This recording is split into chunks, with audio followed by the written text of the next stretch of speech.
CS nominee, FKF received a letter from FIFA in March threatening suspension following a litany of court cases bedeviling the Kenyan Federation.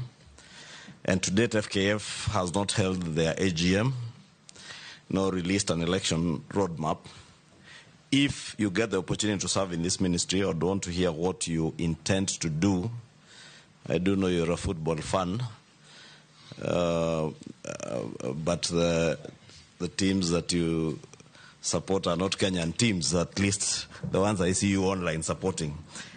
What will you do to make sure that our football gets back its glory and at least Kenyans can be watching our Premier League the way they watch the English Premier League?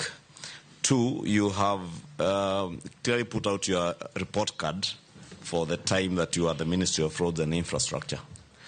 I remember a year ago, you appeared in Parliament and promised Parliament and the people of Kenya that you would be exploring PPP as a model, an alternative model of financing huge infrastructural projects. I do know there was some work on Adani at the airport. Would want to hear whether this is the Kipchumba Murkomen who has been accused on social media of selling, in quotes, our airport. Did you or did you not sell our airport? And who did you sell to? Thank Jeanette as well.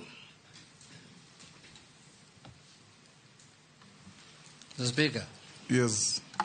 I have taken note that the CS nominee, last time we vetted him here under your chairmanship. And I've seen he has just come with the same suit that he came with that time. I have the picture with me here in my phone, Mr. Speaker. I was waiting for a different one. It's the same suit? The same suit and the same tie. I was looking for something else. Maybe that's his attire of luck. Yeah, that's what I'm seeing, Mr. Speaker. Maybe the people who live in the valleys of Elgeyo Marakwet told him, if you want to get approval, just take that suit and that tie. Yes. Anyway, Mr. Speaker, the question I want to ask him is that one is about this Ministry of Sports. I wanted to ask him that about protection and growth of local content. What measures will you take to protect Kenyan artists from plagiarism? Then how is the government going to assist local artists, local creatives, in achieving 60% of content for local broadcast? How will you ensure that all Kenyans, including those who do not have access to TV, can consume our local content? How will you achieve that? And lastly, Waziri, from your previous office, please put it very clear to this committee. What is this matter of Adani and Jomo Kenyatta Airport? When did you travel to India? Whom did you go? What is the content of the letter? Everything. We want to know whether the Jomo Kenyatta Airport is still Kenyan Airport or it is now Mumbai International Airport. Please. Yes, nominee.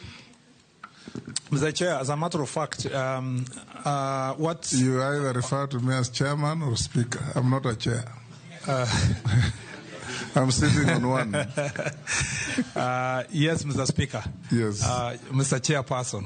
Or Chairman. Yes. Why don't you like Chairperson, Mr. Speaker? Because you don't want to give room for agenda. Yes.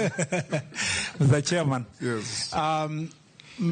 If I say this, I will offend you and other people. I am an ardent fan. Contrary to what Mr. Kimani Ichung'wah said, I am a serious fan of Gor Mahia. I used to. Does that offend me? Because you are a fan. I suspect you are AFC. I'm a fan of Arsenal. No. My local team is AFC. On a light note, I used to. On Saturdays in the St. Patrick's High School, we used to be allowed to get out of school. So we used to sneak from Iten all the way to Eldoret to watch Gor Mahia play KCC. And I was really, really, really used to be thrilled. So I've been a Gor Mahia fan for a long period of time. Besides that, in UK, I support Manchester, and in Spain, I support Real Madrid. Mr. Speaker, sport is for fun. And Mr. Speaker, I agree with Honorable Kimani Ichung'wah. Those days when we used to support Gor Mahia, AFC, and all the other teams, Shabana, among others, KCC, we even used to know all the players, up to the reserve team. Now, Mr. Speaker, I don't even know our Gor Mahia players, who they are, even when they change. Why? Because the standard of football has gone down over time. It is a paradox because access to media has increased. Meanwhile, the accessing sports and publicity of sport and standard of sports has gone down. And therefore, Mr. Speaker, I agree with Honorable Kimani Ichung'wah that the place that has to start is, Mr. Speaker, football, sports management, and for this purpose, FKF. Mr. Speaker, it is not right that for the last 8 years, you have an organization that has a leadership in office that has not been elected, but they are there in perpetuity, Mr. Speaker. Mr. Speaker, it's not just FKF, it's AK. AK has been there for 12 years without an election. Cricket Association, the same. Badminton, the same. Mr. Speaker, for swimming, the same.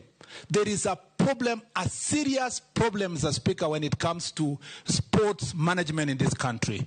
And Mr. Speaker, what is also worse is that there is a collaboration. And unfortunately, as an officer of the court, I have to say this. There is a collaboration between these organizations and, Mr. Speaker, court orders. If you find why the AK has never held elections for 12 years, it's because they are perpetuating themselves using a court order.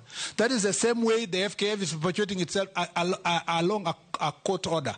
Mr. Speaker, the first thing I will do is to make sure all the stakeholders, and Mr. Speaker, I promise I'll do that within the next 1 month, all the stakeholders in different sectors of sports to make sure that we have a conversation on how to turn around these sports. Number two, Mr. Speaker, I would like, and I hope the Chief Justice is watching me, or even if she's not watching me, she will be told. I'd like to have a meeting with the Chief Justice, Mr. Speaker, should I be approved, to discuss with the Chief Justice how they will expeditiously make decisions in relation to, Mr. Speaker, elections and officials of sports associations. Mr. Speaker, the Chief Justice and our judges must understand that they are blocking young people from accessing opportunities, Mr. Speaker.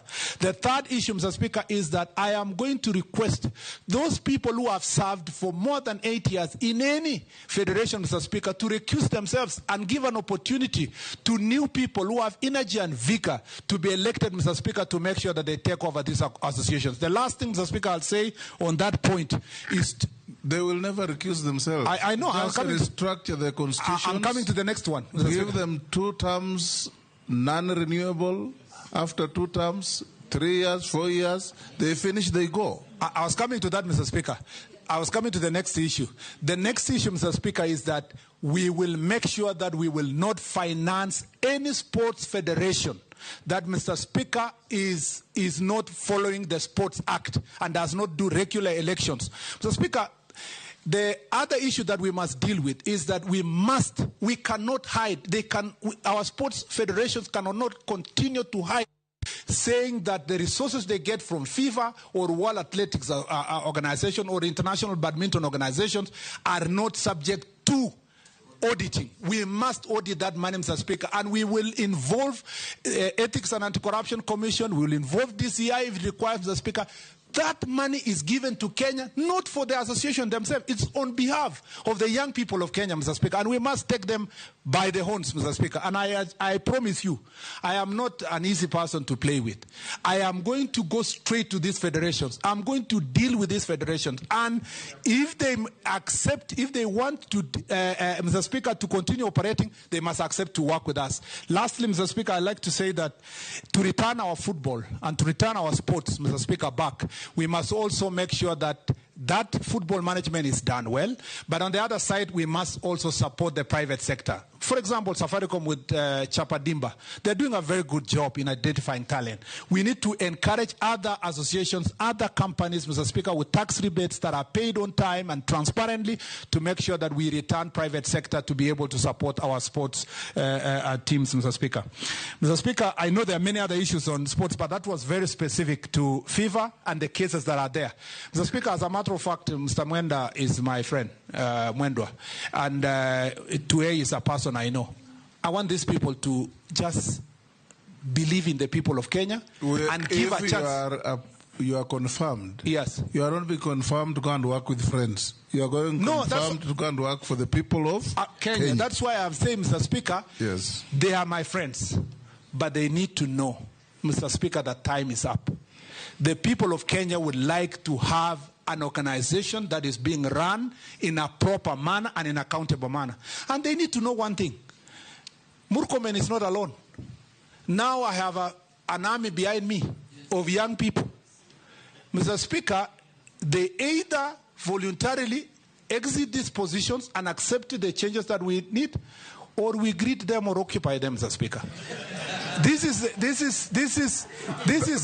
will be unlawful. Mr. Speaker. And we encourage you not to go that route. No, Mr. Speaker. If you are confirmed. No, not illegally. We will do it, Mr. Speaker, in a peaceful manner. Because, Mr. Speaker, we will follow Article 37 very carefully, Mr. Speaker, to make sure that this is achieved. Mr. Speaker, I want to say that on the PPP issue of the airport, PPP is a very important concept of developing our infrastructure. You know that, Mr. Speaker, as I said earlier, on the road of Rironi-Mau Summit, already the previous government had committed itself on the PPP. Unfortunately, the contractor they worked with was not willing to ensure that there is no transfer of guarantee to the people of Kenya. That is the reason why we are terminating the contract. Otherwise, the road would have started if they had accepted not to transfer that burden to the people of Kenya. We are redoing that PPP because of that. Mr. Speaker, for the airport, I want to be very clear, Mr. Speaker, to the people of Kenya. I have not, and I do not have the capacity to enter into any PPP as a person, as a cabinet secretary. And I have not in any way sold the airport. Mr. Speaker, the truth of the matter is this. The president has said this publicly. The PCS has said this publicly. PPP, the people of Kenya need to be taken through the process of PPP. A PIIP proposal, which is the case of Jomo Kenyatta International Airport, that is privately initiated proposal. Mr. Speaker, which is part of PPP. Mr. Speaker, is not the first one. The first PIIP, Mr. Speaker, in this country was the expressway. The expressway was through a PIIP. The government evaluated it. They found a proper contractor. Now we have expressway with a contract period of 30 years, transferable back to the people of Kenya once the road is used and maintained.